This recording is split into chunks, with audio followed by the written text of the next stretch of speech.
नमस्कार मंडळी, आज आपण बघणार आहोत भोगी स्पेशल बाजरीची भाकर. चला तर मग रेसिपी सुरू करूया. सर्वात पहिले एका मोठ्या ताटामध्ये बाजरीचं पीठ घ्यायचं. पिठामध्ये मीठ घालून पाणी टाकून चांगले पीठ मळून घ्या. पीठ भिजवत असताना त्यामध्ये टाका 1 चमचा पांढरे तीळ. तिळालाही पिठासोबत चांगले मळून घ्या.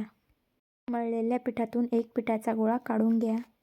पोळपाटावर एक कॅरी बॅग घेऊन त्यावर तीळ टाका आणि हातात घेतलेल्या उंड्यावरही तीळ टाकून घ्या. उंड्याला थोडे सुके पीठ लावून घ्या आणि थोडं गोल करून कॅरी बॅगवर ठेवून द्या. आता एकदम हलक्या हलक्या हाताने भाकरीला थापून घ्या. कॅरी बॅगवर भाकरी थापल्याने कॅरी बॅगला भाकर चिटकत नाही आणि गोलही होतात. तुम्ही बघू शकता आपली भाकर थापणं झालेली आहे. आपण आता त्यावर थोडे तीळ पेरूया. भाकरीला हातावर काढून घ्या. गरम केलेल्या तव्यावर भाकरीला टाका. भाकर तव्यावर टाकताच भाकरीला पाणी लावून घ्या. दोन्ही बाजूनी भाकरीला चांगले भाजून घ्या. तुम्ही बघू शकता आपली भाकर दोन्ही साईडने चांगली भाजलेली आहे आणि किती छान आपली बाजऱ्याची भाकर फुगलेली आहे. आता आपण भाकरीला खाली काढून घेऊया. भोगी स्पेशल बाजऱ्याच्या भाकरीचा व्हिडिओ तुम्हाला आवडल्यास लाईक, शेअर, सबस्क्राईब, एन्जॉय.